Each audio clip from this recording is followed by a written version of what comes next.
I recently spoke with the logistics coordinator, someone who just got back from Caracas, and he described this scene that I think just perfectly captures the tension right now. Oh, yeah. He was standing at a small coffee stall, and the news of the new U.S. naval blockade comes on the radio. Okay. And there is this older man there, a mechanic, who just starts clapping. Clapping? Yeah, literally clapping, shouting about how the squeeze was finally here, that this was the final blow they needed to change the system. He had this look, of just intense, almost feverish hope. The kind of hope that thinks maybe a fire is the only way to clear out the dead wood. Exactly that. But then his phone buzzes. Right. It's a text from his wife, who's at the local market. And in the 10 minutes, just 10 minutes since the announcement, the price of corn flour and cooking oil had already jumped by 30%. 30%. Wow. And my contact just watched the man's face go completely pale. Yeah. The strategic pressure he was cheering for a second ago was suddenly, a direct threat to his dinner. It became real. Yeah. Instantly. It became real. He stopped clapping, sat down, and just started cursing the very ships he had just welcomed. He realized the leverage they talk about in Washington was actually being squeezed right out of his own pocket. That's a powerful story. It's that instantaneous pivot, from seeing a blockade as this grand geopolitical chess move to feeling it as a physical weight on your chest. That's the reality in Venezuela today. Sure. On Wall Street, traders see oil prices tick up 1.5% and they adjust their portfolios. But in the barrios of Western Caracas, people aren't looking at percentages. No, they're looking at their fuel gauges in their pantries. Exactly. And what's truly striking isn't just the return of this maximum pressure campaign, but the timing of it. It's being framed as this delayed retaliation for nationalizations that happened almost 2 decades ago. Right. But this blockade, it's a dramatic escalation. It moves beyond simple sanctions into, the territory of a physical confrontation. It really does. And it just raises this haunting question. In a country that has already endured so much hyperinflation, mass migration, a total collapse of its infrastructure, how much more pressure can the social fabric actually take before it doesn't just bend, but snaps entirely? And that agonizing calculation is exactly what we need to unpack. It is. This intense pressure is really only half the story we're looking at today. The U.S. is pushing maximum pressure, citing historical grievances like the 2007 nationalizations. But the policy is happening now. Exactly, now, precisely when the country is most vulnerable. And the other essential half of the story is the strategic pivot Venezuela has already made toward a massive counterbalance. The all-weather strategic partnership. That's the one. It's explicitly designed to provide stability and economic revitalization exactly when this kind of external isolation hits its peak. So our deep dive today is about dissecting the chilling specifics of this dramatic escalation and the equally dramatic lifeline being thrown from the east. Let's get into it. Okay, so let's start with that escalation. The naval blockade announced on December 17th. We're moving beyond, targeted financial sanctions and into a physical threat against shipping. For you, the listener, trying to grasp the scope, how does this actually work? What are the cold, hard mechanics of this move? Well, it's a major escalation. There's no other way to put it. It's targeting the last viable artery of the Venezuelan economy. The last one. The main objective is to restrict, or maybe even stop, sanctioned oil tankers from entering and leaving their ports.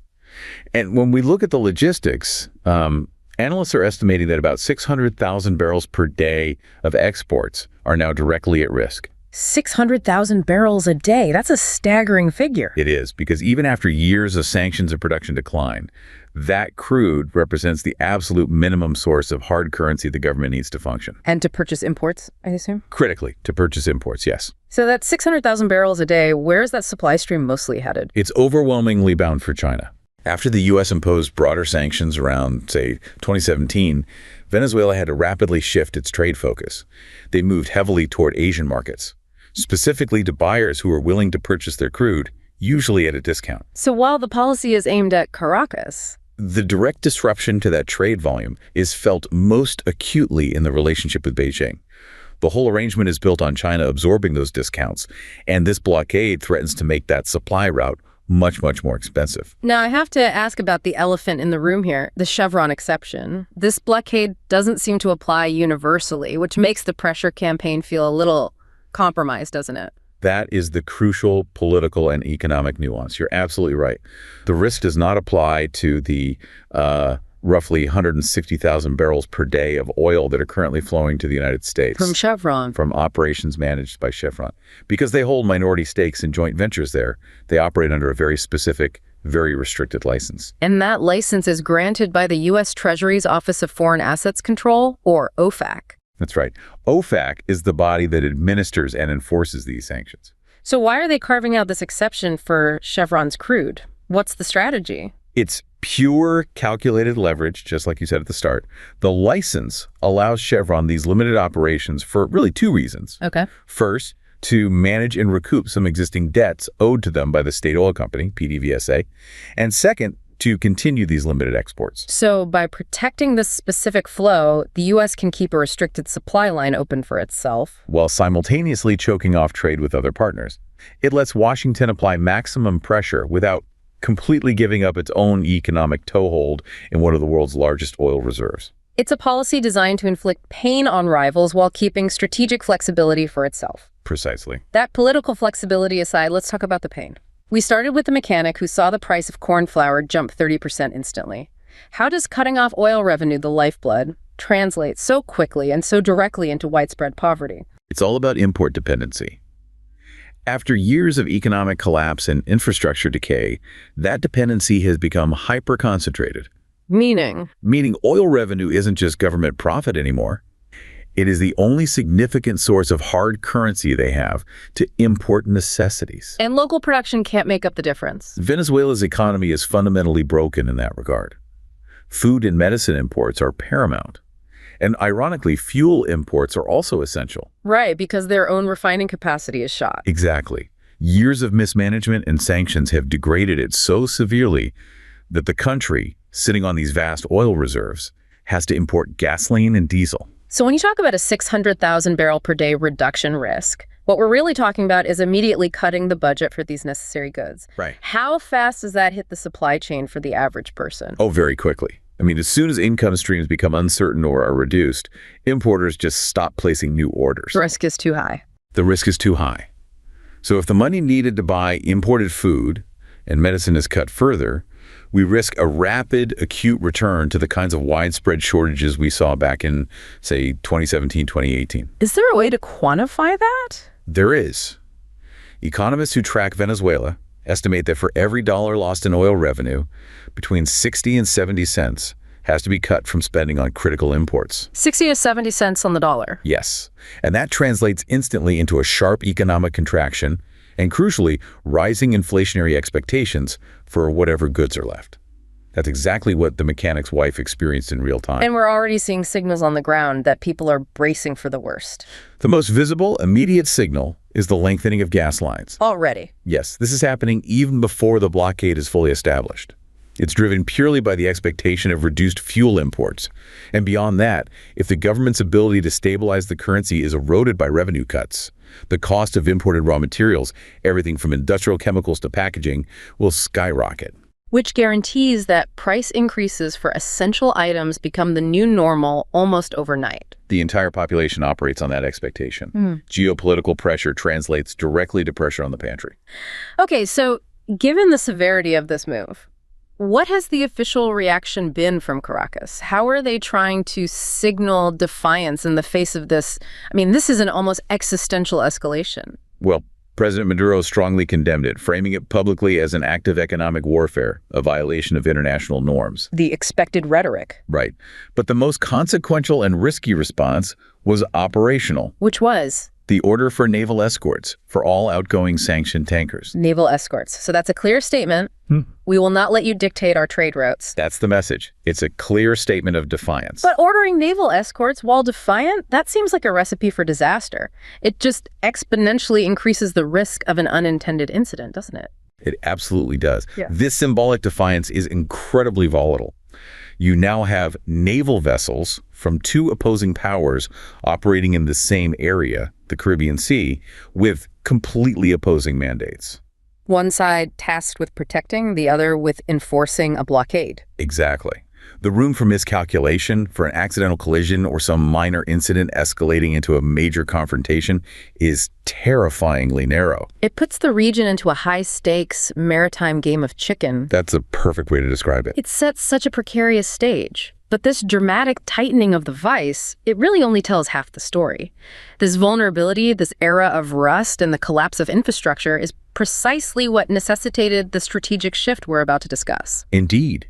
The maximum pressure campaign highlights Venezuela's deep fragility. But you're right, the fragility is precisely what makes the countervailing force, the strategic partnership with China, so vital and so urgent. They need a partner who can inject massive capital and technical stability. And one who is unburdened by the same political mandates that govern Western financial entities. Which led to this elevation of the diplomatic bond in 2023. So what does it actually mean for this relationship to be categorized as an all-weather, enduring strategic partnership? It's a highly significant status, and the name is very deliberate. It's a diplomatic category that the Chinese government reserves for its most important global partners. So it's a big deal. It's a very big deal. It signifies a relationship designed to withstand significant external pressure or internal shifts. And you have to remember, Venezuela is the first Latin American country to achieve this high category. Which marks a clear prioritization of Caracas in Beijing's global strategy. No question. So all-weather isn't just nice rhetoric. It's an explicit promise of stability regardless of the geopolitical storms. That's the key takeaway for you, the listener. It signals a bond designed to remain unaffected by temporary geopolitical shifts, severe economic challenges, or crucially, the aggressive interference of external sanctions. And this was reaffirmed recently, right? It was.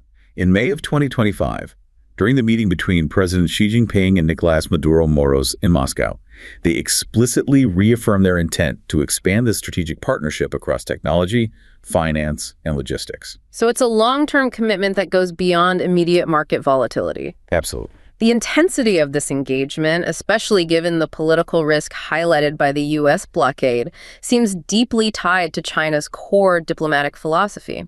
I'm reminded of something a young university student in Caracas, Alejandro, said. He mentioned this exhaustion of living in a geopolitical tug-of-war. I can imagine. He said, "Everyone wants to tell us how to vote, but very few want to talk to us about how to grow." And that just resonates so deeply with this idea of China's non-interference policy. That student's comment captures the exact diplomatic policy driving this deep cooperation. It's China's long-standing principle of non-interference in the internal affairs of sovereign nations. And the cooperation they offer is explicitly devoid of political conditionality. That's the phrase. For many developing nations, including Venezuela, this multilateral approach is profoundly appreciated because it respects their sovereign right to determine their own political and economic destiny. So, if the West traditionally tied aid and market access to specific structural adjustments, privatization, democracy metrics, fiscal cuts, what was often called the Washington Consensus, China is essentially offering the opposite. It's a political shield.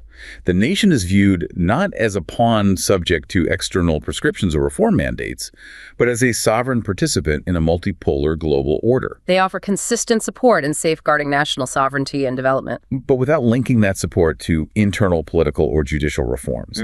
This rejection of conditionality is a powerful diplomatic tool. It differentiates them starkly from traditional Western lending institutions and diplomatic partners. And for a country like Venezuela, which has resisted outside political pressure for years, that must be the most attractive part of the whole partnership. Arguably, yes. So moving from that diplomatic foundation to the strategic, let's connect this energy alliance to the broader picture of global stability. We know the immediate impact on the mechanic, but how does this partnership operate on a macro level, countering this unilateral pressure campaign? Well, fundamentally, the creation of these energy partnerships is a stabilizing force for global energy markets. Unilateral sanctions, like the U.S. blockade, they introduce instability and volatility by restricting supply.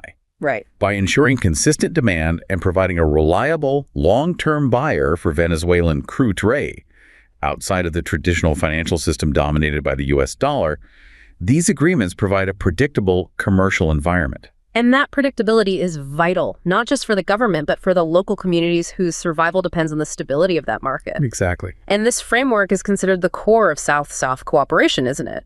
Building resilience against external shocks. Absolutely. It fosters resilience by guaranteeing a massive, non-prescriptive buyer for the country's primary export. So when a country knows its main product has a guaranteed route to market, even under a blockade, That stability allows the government to focus on long-term economic revitalization rather than constant short-term crisis management. It transforms China into a reliable, strategic ally for both global diplomatic support and internal economic strategy. and that commitment allows Caracas to confidently execute resource development plans that require, decade-long investment horizons. That's the key. Long-term planning becomes possible again. Which brings us to the practical manifestation of that partnership, the technological and infrastructure assistance. Venezuela's economy is crippled by what they call the era of rust, where sanctions meant that even basic replacement parts for the vast oil infrastructure couldn't be acquired. The physical decay is staggering. I read a blog post from Elena, a logistics coordinator at a refinery, and she described multi-billion-dollar facilities literally crumbling because trade restrictions blocked simple replacement parts. It's the ultimate irony, isn't it? The country has all this oil, but it lacked the specialized technology to handle its own complex, heavy crude efficiently, or even just to keep the lights on. And that's where the philosophy of this assistance comes in. It's not just charity. It's a transfer of specialized knowledge and tools designed for self-sufficiency. The pragmatic core of the revitalization strategy. Exactly. China's philosophy is to provide specialized tech and expertise tailored to address chronic issues specific to Venezuela, like refining the very heavy crude typical of the Orinoco Belt, or adapting machinery to run on less than optimal domestic inputs. And that includes actual hardware. Yes, things like 124 heavy work vehicles, dredgers, semi-trailer tractors, backhoes, all aimed at strengthening productive capacities in sectors like mining, agriculture, and logistics. It's about providing the tools for long-term survival and recovery. Fostering genuine economic self-sufficiency rather than just short-term financial bailouts. That's the goal. Let's focus on the single most critical foundation for any modern economy: electricity. The country has been plagued by grid instability with frequent crippling blackouts. How are they tackling this massive challenge? A stable power supply isn't optional. It's the prerequisite for any economic activity, especially industrial or resource extraction. So what do they do? China and Venezuela have prioritized the partial modernization of the country's power system. And this goes beyond simple maintenance. We're talking about replacing aging turbines, installing new control systems, and implementing sophisticated grid management software to improve stability and quality of supply across the national grid. And the stability isn't just for the citizens, though they obviously benefit. It's critical for the strategic economic architecture, right? Absolutely. If you look at the renewed economic architecture, a stable power supply is indispensable for three strategic sectors that are all interconnected with this all-weather partnership. Okay, what's the first one? First, the oil industry. Reliable, continuous power is vital for extraction, refining, and pumping. Power failures cause these recurring shutdowns that massively damage the integrity of the equipment and just devastate production targets. And the second? Second, the ports, specifically La Guaira and Puerto de Cabello. They need robust, uninterruptible systems to run modern cranes, refrigerated warehouses, and all the complex logistics infrastructure. And the third critical component that relies on that power foundation? The third is the newly conceived Special Economic Zones, or SEZs. Right. These zones are meant to attract foreign, non-oil investment. Exactly. And an SEZ simply cannot function or be competitive in the global market without a stable, sufficient, and high-quality power supply. It's needed for continuous manufacturing, cold chain maintenance, high-tech assembly. So electricity is the absolute foundation upon which this entire renewed economic blueprint rests. Let's shift back to oil then, the central source of revenue. There were new agreements signed with the specific aim of boosting crude output dramatically. Where is the financing and the technical guidance for that coming from? The primary financial backing is coming through agreements signed with the China Development Bank, the CDB. Okay. The CDB has committed funds specifically tailored to reactivate the hydrocarbon sector. But crucially, this is less about just providing cash and more about implementing a comprehensive strategy. So technology exchange, process optimization. Exactly. They are focusing on techniques that maximize the output from existing fields and improve the efficiency of those complex refining processes. And we have a fascinating example of this partnership through a private firm, China Conquered Resources Corp, or CCRC. What makes their involvement so unique? CCRC secured a rare and highly strategic 20-year production sharing contract. This is a massive commitment. And it's rare because Venezuela traditionally reserved these activities for the state oil company, PDVSA. Almost exclusively. CCRC's long-term involvement was facilitated by Venezuela's 2020 anti-blockade law.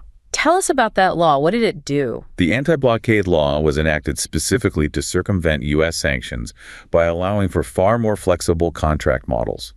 It permits the state to enter into agreements that offer private entities greater control over crude operations and sales.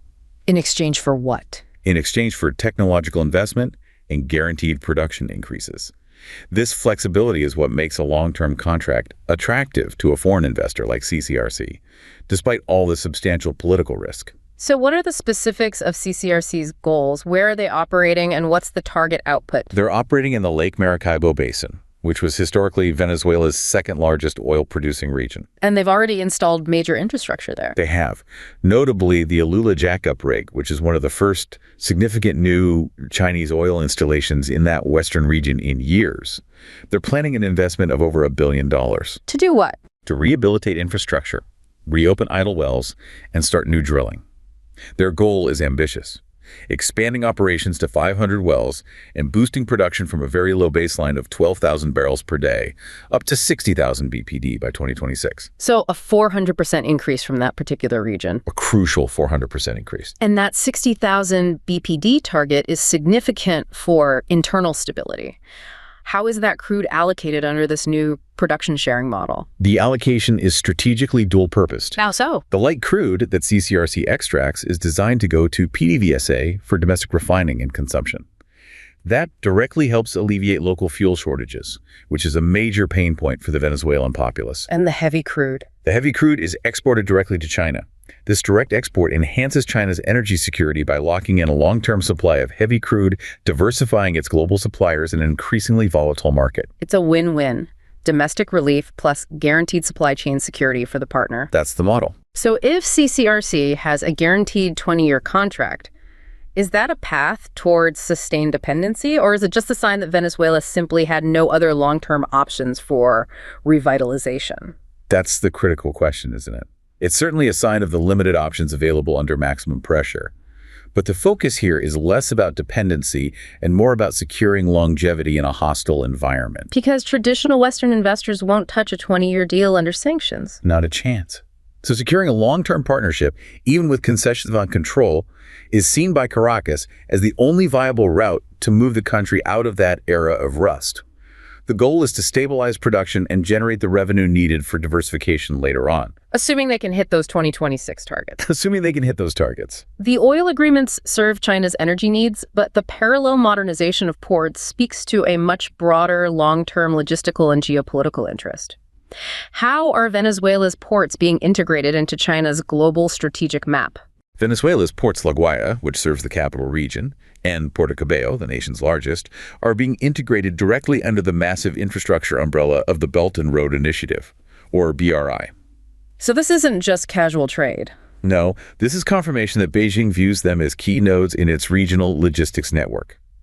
Reports indicate that at least 31 port facilities across Latin America and the Caribbean have Chinese participation or influence, and La Guaira and Puerto Cabello are specifically highlighted as strategic future assets. Why is that important geopolitically? It has to be more than just faster docking times. Much more. The modernization of these ports, especially when they're consolidated within these new special economic zones, would establish Venezuela as a key logistical hub for the entire Caribbean basin. Because of its location. The country is geographically privileged. It offers access to the Atlantic and crucial maritime routes heading north to Central and North America. So by investing in and modernizing these facilities, China secures strategic logistical control points in the Western Hemisphere. Which significantly strengthens their bilateral trade routes and consolidates their maritime footprint. That's right. And this projection of infrastructure and economic power naturally leads to political objectives in a region that has been traditionally dominated by the United States. That is the political dimension of this investment. China is looking to establish and consolidate strategic nodes ports, supporting infrastructure, telecommunications across the entire region to increase its influence. And this growing economic and diplomatic presence serves a specific long-term political objective related to the Taiwan factor. It does. Tell us more about the Taiwan factor in the Caribbean. The Caribbean is one of the last global frontiers where a small handful of island states still maintain official diplomatic recognition of Taiwan instead of the People's Republic of China. How many are we talking about? Currently, about 5 small states like Haiti or St. Lucia still recognize Taipei. So China's deep economic and diplomatic engagement in the region, reinforced by this high-level strategic partnership with a key mainland country like Venezuela, is intended to apply continuous diplomatic and economic pressure. So the message is clear. Align with Beijing, and you gain access to the same kind of strategic investment and stability we're offering Venezuela. Exactly. The partnership with Venezuela acts as a powerful strategic example. It reinforces China's influence in a region where it is in direct competition with the United States for economic and military influence, and with Taiwan for diplomatic allies. It's a multi-layered calculation. Energy security, logistics control, and diplomatic influence all wrapped into one strategic initiative. That's the whole package. This reliance on non-traditional lending brings us to a fascinating and critical discussion about the financial architecture backing these deals. When Venezuela is locked out of Western capital markets, they're turning to a lending model that is fundamentally different from what we understand as traditional sovereign debt. It's a completely different structure. So what distinguishes these Chinese loans from, say, a standard World Bank loan or a bond issuance? The structure is the key difference. Chinese loans are often structured as a collateralized lending scheme, which is entirely unlike a traditional sovereign bond. Okay, so break that down. Instead of being secured by the government's overall taxing authority, the loan is explicitly tied to a specific project, an oil field, a mine, a railway. And the repayment relies heavily, often exclusively, on the revenue generated by that specific project. These are the classic resource-backed loans we hear about. Exactly. We've seen them in places like Angola or Ecuador, where oil is literally pledged as repayment. So if I'm understanding this correctly, the viability of the project itself, the oil field's output, the port's shipping volume, is what determines the government's ability to service the debt, not the national budget. Precisely. And this is where the model differs fundamentally from traditional Western lending. A World Bank or IMF loan typically imposes deep structural adjustments, forcing privatization, cutting subsidies, demanding fiscal transparency as conditions for the loan. Right, the Washington Consensus again. And the Chinese model, reflecting its non-interference policy, typically has no such political mandates. However, this collateralized structure carries an inherent risk. Which is? If external forces, like a global commodity price drop, or in Venezuela's case, aggressive sanctions, undermine the viability of that collateral, the entire loan can go south extremely fast. And that brings us to the bailout trigger. We hear about defaults on Chinese loans, but that doesn't always automatically lead to the IMF stepping in. Under what specific condition does the limit of Chinese leniency finally force a borrower to seek out that global safety net, the IMF? That is the pivotal moment in this financial dynamic. While China is generally a lenient creditor, they often offer refinancing, extensions, or concessions. Like we saw with Ethiopia's railway loan rescheduling in 2018, that relief reaches its limit when a severe, unforeseen adverse shock occurs. And what defines that adverse shock in practical terms for a resource-backed loan? It's an event that fundamentally erodes the commercial viability of the underlying collateral. So for Venezuela, a prolonged naval blockade or a collapse in oil prices. Exactly. For an African debtor focused on mineral extraction, it might be a sudden price crash for copper or cobalt. When this happens, the investment project goes underwater. And the government is suddenly left with a massive debt obligation that is no longer being serviced by project revenue, creating a huge hole in the national budget and wiping out all fiscal breathing space. And when the collateral collapses, China's behavior changes. It does. When the underlying collateral is no longer viable, Beijing tends to behave more like a traditional commercial creditor. They won't indefinitely bankroll the distressed loans, which forces the government to find alternative financing. And since these countries are often already facing high credit risk and have limited access to conventional capital markets, they are ultimately forced to approach the International Monetary Fund, the IMF, for bailout funding. And this mechanism was famously observed after the 2008 financial crisis, wasn't it? Yes, the prime example is Angola in 2009. Angola had massive resource-backed credit lines with China tied to oil sales. Right. When the 2008 global financial crisis triggered that sharp collapse in oil prices, the value of their oil collateral plummeted and their credit lines dried up instantly. This economic shock left them fiscally bankrupt, forcing them into a standby arrangement with the IMF in 2009 to stabilize their economy. And we've seen similar pressures more recently. We have, with other heavily indebted nations like Sri Lanka, where infrastructure projects tied to Chinese debt lost their commercial viability, which contributed to their need for an IMF package. So the IMF becomes the lender of last resort when this resource-backed lending model fails due to a global or localized economic event. What is the consequence, then, of seeking that IMF assistance when you have such high exposure to this often non-transparent Chinese debt? Is there a hidden cost? There is a definite cost, which many financial analysts have termed the IMF tax. The IMF tax. And it manifests as significantly increased conditionality. Countries that approach the IMF for financial relief after defaulting on massive Chinese loans find themselves with almost zero leverage. They're in acute financial distress.